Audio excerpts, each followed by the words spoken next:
아시다시피 우리 교회 여러 가지 다각적인 방향을 모색하면서 저는 직접 바리스타 교육을 받고 바리스타 2급 자격증을 딴 바가 있습니다. 그러면서 커피에 대한 관심, 그냥 아마추어로서 좋아하기만 했던 것에 끝나지 않고 이제 커피를 만드는 것을 공부해 보니까 어렵기도 하고 또 재미있기도 했습니다. 근데 어떤 목사님들이 보면 요즘 그 커피에 대해서 굉장히 관심 있는 분들이 많습니다. 어느 목사님이 제주도 한 교회 말씀 집회를 인도하기 위해서 다녀왔을 때 이야기입니다. 교회에서 최근에 문을 연 펜션의 숙소를 잡아드렸는데 한 성도의 가정에서 운영하는 곳이었습니다. 커피하우스도 있고 또 작은 화랑도 갤러리도 있었습니다. 아프리카나 남미의 커피를 직수입하여서 그곳에서 직접 로스팅하여 제공하는 아주 전문적인 커피하우스였습니다. 그런데 오픈한 지 3개월밖에 되지 않았지만 제주에 커피 마니아들이 많이 찾아와서 오히려 펜션보다 커피가 더 잘 유명해진 그런 곳이었습니다. 그 목사님이 교회로 향하는 길에 그 집에 남편이 운전을 해주셨습니다. 차를 몰고 가면서 묻습니다. 집사님이세요? 장로님이세요? 물었더니 이제 교회 나간 지 4개월밖에 안 됐습니다. 제주도 말로 물렉이라고 하죠. 그랬답니다. 근데 하도 믿음이 충만해 보이고 분위기는 장로님 같으시네요. 했더니 짧은 시간 동안 예수님을 믿게 된 간증을 들려주었더랍니다. 그분은 산이 좋아 젊은 날은 1년에 몇 달은 아예 지리산에 묻혀 살기도 했고 첫 아들을 낳았을 때는 아예 이름을 지리산이라고 그랬는데 성이 신씨여서 신지리산이라는 이름을 얻었답니다. 그리고 한라산이 좋아 20년 전 제주도에 정착을 했다고도 말했습니다. 일주일에 몇 번씩 한라산을 등반하고 내려오는 길에 친구들과 하산주를 마시는 기쁨으로 얼마 전까지 살아왔었답니다. 그러다 신앙생활을 하게 되었는데 잃은 것이 많다고 합니다. 보통 예수 안 믿는 분들은 일요일날 등산하는 걸 좋아합니다. 그러나 예수 믿는 분들은 주일날 예배를 드려야 하니 같이 그 등산 동호회 사람들을 잃어버려고 결국 등산 친구들도 다 잊어버렸답니다. 자, 어떻게 신앙생활을 시작하게 되었는지 물었더니 7년 전 아내가 유방암 말기 판정을 받았답니다. 입원도 치료도 할 거 없이 집에 모시고 가서 그냥 편안하게 잘 해드리라 하는 의사들의 권고가 있어서 집으로 돌아왔답니다. 그런데 그 아내가 기도하는 중에 생각지도 못했던 큰 은혜를 받았는데 급속도로 진행되던 말기암이 그냥 아무 이유 없이 기도만 했을 뿐인데 그냥 스톱을 했답니다. 여전히 물론 말기암 상태로 몸에 암덩어리가 존재한답니다. 그런데 그래도 7년 동안 그렇게 진행이 되지 않으니까 3개월에 한 번씩 서울의 큰 병원에 와서 검사를 하는데 의사들이 아예 연구 대상으로 삼았답니다. 의사들의 말대로라면 이미 7년 전에 죽었어야 될 사람인데 암이 진행이 되질 않는답니다. 의학적으로 설명할 수 없는 신기한 기적입니다. 그래서 참 당신이 믿은 하나님이 주신 특별한 은혜입니다. 이렇게 병원에서도 얘기했답니다. 그래서 병원에 가면 지난 3개월 동안 무엇을 어떻게 먹고 어떤 운동을 했고 무엇을 하며 지냈는지를 물어보고 또 신앙생활은 어떻게 했는지 하면서 열심히 기록을 하지만 그 이유를 분명히 밝혀낼 수 없었답니다. 죽음의 자리에서 살려주신 은혜의 이야기를 들으면서 그리고 의학자들이 설명할 수 없는 신비 이야기를 들으면서 하나님의 살아계심과 역사하심을 우리는 또 이곳에서 만나볼 수 있게 됩니다. 그분도 그 사실을 7년 전부터 알았지만 등산 마치고 내려오는 하산주 재미가 최고인 줄 알았던 그가 그 아내를 바라보면서 신앙생활을 바로 시작하지 못했는데 비로소 예수를 믿고 거듭나 신앙생활을 시작하여 아주 남들이 보기에도 참된 성도의 모습을 보여주면서 그렇게 신앙생활을 하고 있더랍니다. 오늘 우리도 본문에서 놀라운 말씀을 듣고 흥분하며 고백하는 사람을 또 한 사람 만나보게 됩니다. 그들은 아주 깊은 어두운 가운데 서 있지만 그들이 감격한 것은 들려주신 말씀 때문이요 하나님의 언약 때문이었습니다. 이스라엘 백성들은 이방 땅 바벨론에 사로잡혀가 오랜 시간 동안 노예 생활을 했던 사람들입니다. 나라는 망했고 포로로 붙잡혀와 노역에 하루하루 힘들게 살아가던 사람들입니다.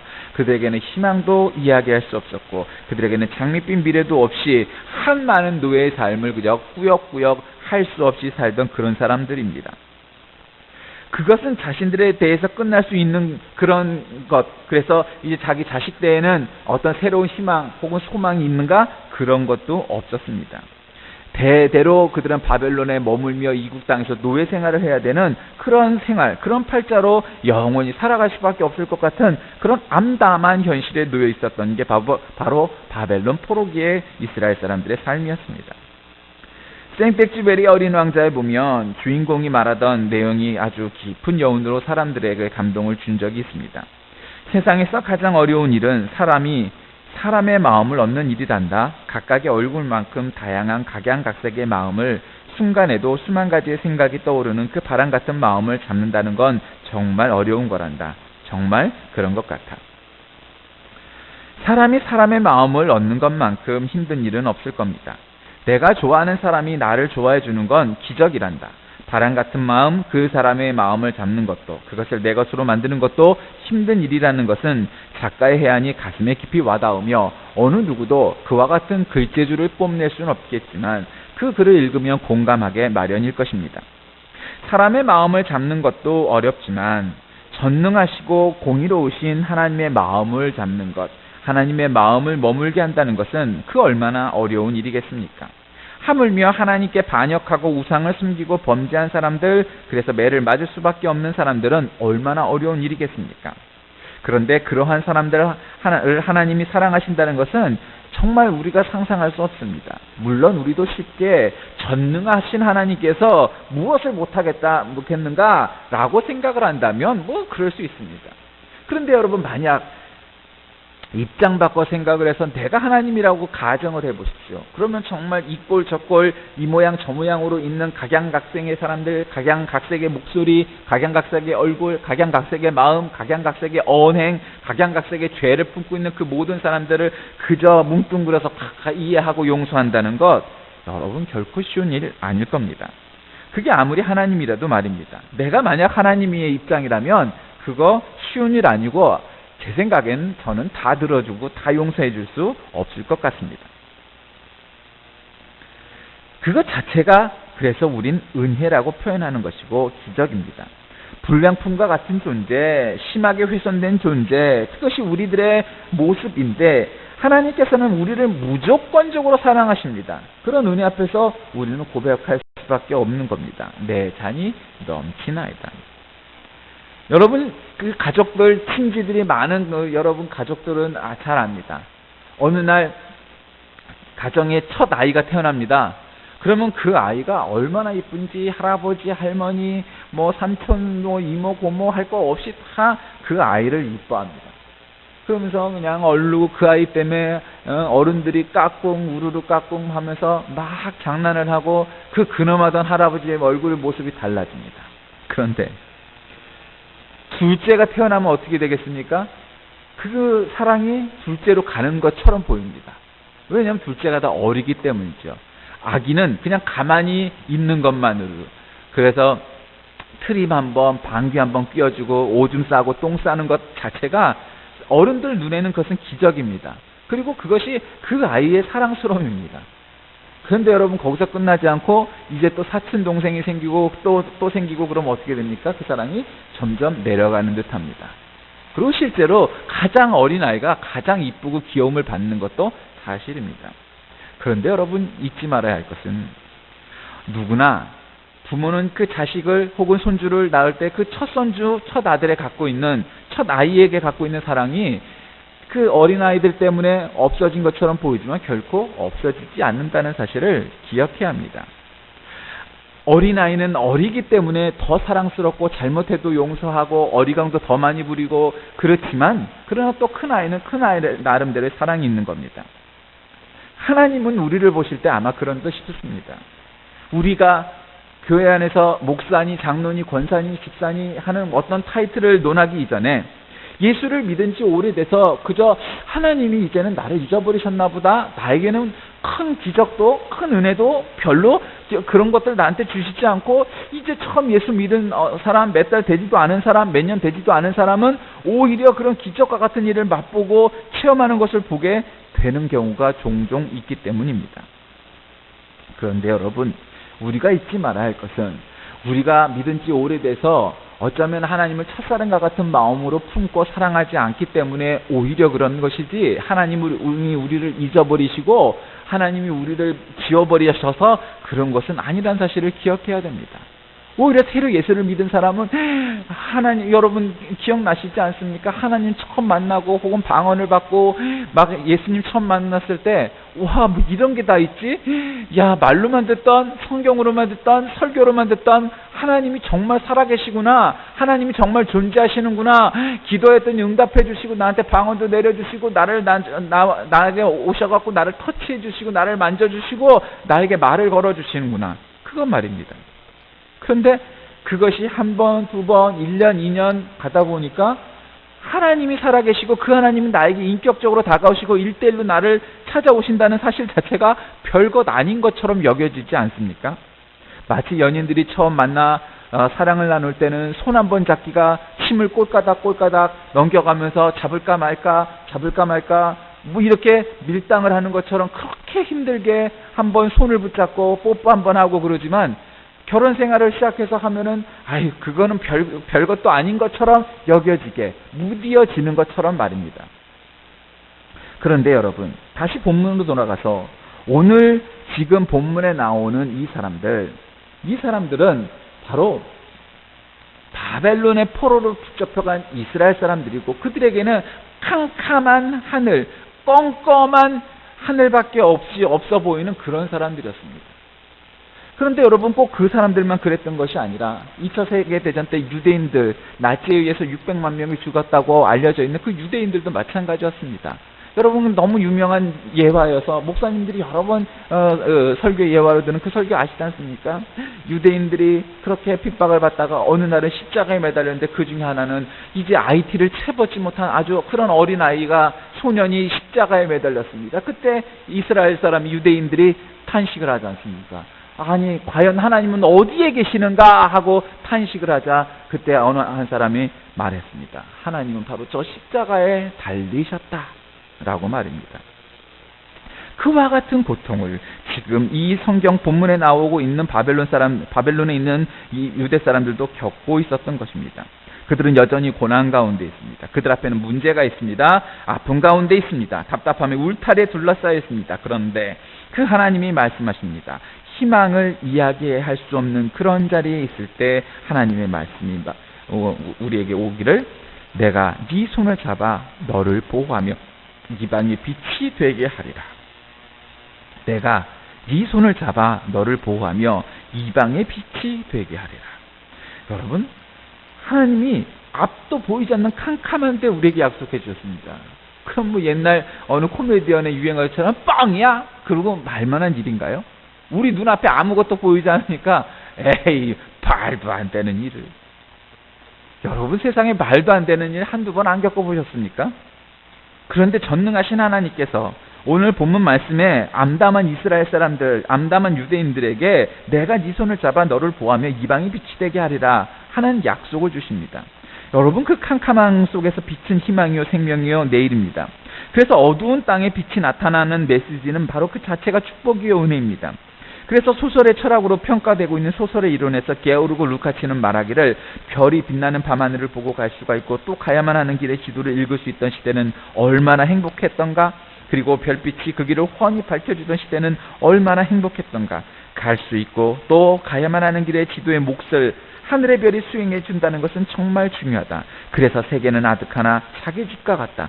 왜냐하면 영혼 속에 타고 있는 푸른 별들과 같은 본질적 성질을 갖고 있기 때문이다 라고 말했습니다. 정호승 시인은 또 옷깃을 여미고 어둠 속에서 사람의 집들이 어두워지면 내 그대 위에 노래하는 별이 되리니라고 노래했습니다. 세상은 이렇게 빛을 필요로 하고 빛이 되었던 사람들도 있지만, 솔직히 이스라엘 백성들은 빛이 될 수 있는 지금 상황이 아닙니다. 어쩌면 등잔불의 그 촛불 마냥 그냥 바람이 불면 훅 꺼져버릴 만한 그런 상황에 놓여져 있습니다. 5절은 그것을 더욱 강하게 강조합니다.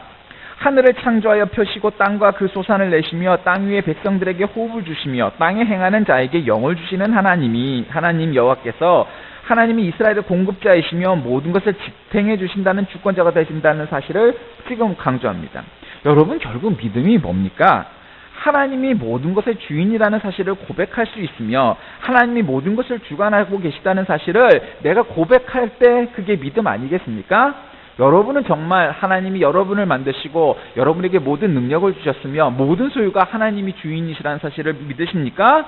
그러면 여러분은 진정한 교인이십니다. 진정한 예수 그리스도의 자녀이시고 제자이며 하나님의 나라의 백성입니다.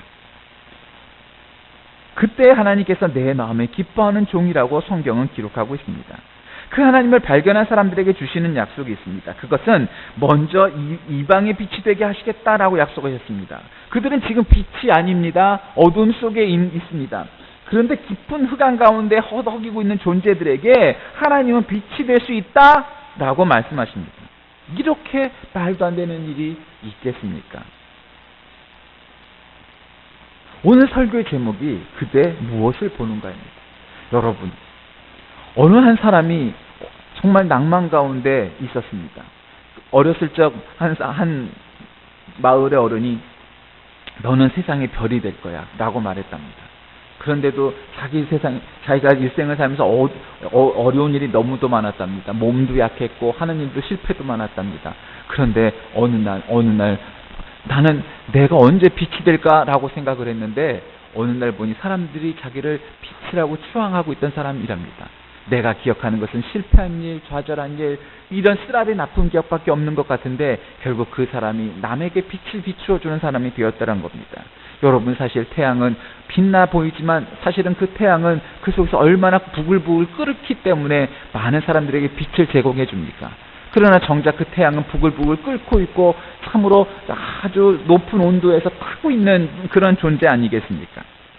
작은 이슬방울에 맺힌 세계는 또 참 아름답습니다. 여러분, 아침 이슬을 한번 보셨습니까? 영롱한 풀잎에 맺혀있는 그 이슬은 참 아름답기 짝이 없습니다. 그래서 사람들이 그것을 카메라에 담으려고 얼마나 비싼 카메라, 비싼 렌즈를 들여대가면서 여러분 찍습니까? 그러기 위해서는 아주 맑은 햇살이 필요하고 또 바람도 없어야 되고 또 좋은 배경도 있어야 되고 또 어느 정도 습도도 유지가 돼야 그렇게 접사 렌즈를 가지고 찍을 수 있답니다. 그런데 여러분, 그런 것들을 만약에 우리가 물방울을 갖다가 아니면 물을 갖다가 턱턱 털어나가고 찍으면 그 모습이 나오겠습니까? 안 나올 겁니다. 여러분, 인생이 때로는 우리가 억지로 무엇을 하려고 하는 것보다 그렇게 주어지는 어려움들을 이겨나갈 때 그 한 풀잎에 맺혀져 있는 한 방울의 이슬처럼 그렇게 영롱하고 아름다워질 수 있습니다. 우리는 삶의 자리에서 살아계신 하나님을 배우는 사람이 누구이겠는가? 그는 마음이 청결한 자라고 성경은 기록합니다. 그들은 하나님의 아름다운 세계를 보며 그분의 일하심을 보게 되고 찬양하는 일밖에 없습니다. 깊은 어둠 속에서 방황하던 사람들에게 말씀이 나타났을 때 그들은 새 날을 그리게 되었고 노래하게 되었습니다. 오늘 우리에게 말씀하신 주님께서 현현하셔서 세례를 받으시고 공생애를 시작하신 날입니다. 별의 바탕은 어둠이다 라고 외치는 시인도 있습니다. 칠순을 넘긴 정진구 시인은 긴 인생 여정을 달려온 후 오늘 어둠 가운데 서 있는 사람들 향해 외치기를 대낮의 바탕은 어둠이 마땅하다. 대낮에는 보이지 않는다. 지금 대낮인 사람들은 별들이 보이지 않는다. 지금 어둠인 사람들에게만 별들이 보인다. 지금 어둠인 사람들만 별을 낳을 수 있다. 지금 대낮인 사람들은 어둡다. 대낮에 살고 있어 현현하시는 주님과 그분의 말씀을 들을 수 없다면 그는 어둠 가운데 사는 사람입니다. 비록 지금 깊은 어둠 가운데 서 있다 할지라도 별을 바라볼 수 있어 이미 대낮을 사는 사람들이라는 신의 외침이 가슴에 와닿지 않으십니까? 오늘 이날은 주님께서 요단강에서 세례받으러 나오셨을 때 많은 사람들은 율법을 지키고 메시아를 기다린다는 대낮에 살고 있었으나 참으로 그들은 영적으로 어둠에 갇혀있던 사람들이고 비로소 오늘 주님은 세례를 받으시고 공생애를 시작하셨던 주님의 수세일입니다. 여러분, 무엇을 보고 사십니까? 혹 여러분의 삶이 깊은 어둠에 있어 캄캄하여 아무것도 보이지 않는다고 여기십니까? 그러면 눈을 들어 하늘을 바라보십시오. 하늘을 보십시오. 그때 여러분에게 별이 보이고 달도 보이게 될 것입니다. 그렇다면 여러분의 가는 길이 그닥 어렵지 않게 길을 찾아갈 수 있게 될 것입니다. 오늘 주님께서 세례 받으신 날, 그 세례처럼 우리도 오늘 이 시간 물 세례가 아닌 성령의 세례를 받게 작정하고 정말 하나님 앞에서 살아가셨던 그 길, 또 그 빛을 향하여 나아간다면 당장 여러분의 주어진 삶이 어둠같이 보일지라도 그 어둠 잘 이겨나갈 수 있는 저와 여러분이 될 것입니다. 무엇을 보고 사십니까? 하늘의 별을 보시고 어둠도 갈 길도 밝게 살피는 저와 여러분이 다 되시길 주의 이름으로 간절히 기원드립니다. 기도하겠습니다. 살아계신 하나님, 이 세상은 어두움뿐일 때가 너무도 많습니다. 그러나 우리 주님께서 우리에게 빛이 되어주셔서 우리를 구원케 하셨으니 감사합니다. 어두움뿐이라고 낭망하고 바닥만 쳐다보고 살아가지 말고 하늘의 별을 보고 그 별을 따라 가며 길을 찾듯 우리도 그렇게 우리 주님 가신 그곳을 향하여 나아가는 모두가 되게 하여 주옵소서. 예수님의 이름으로 간절히 기도드립니다. 아멘.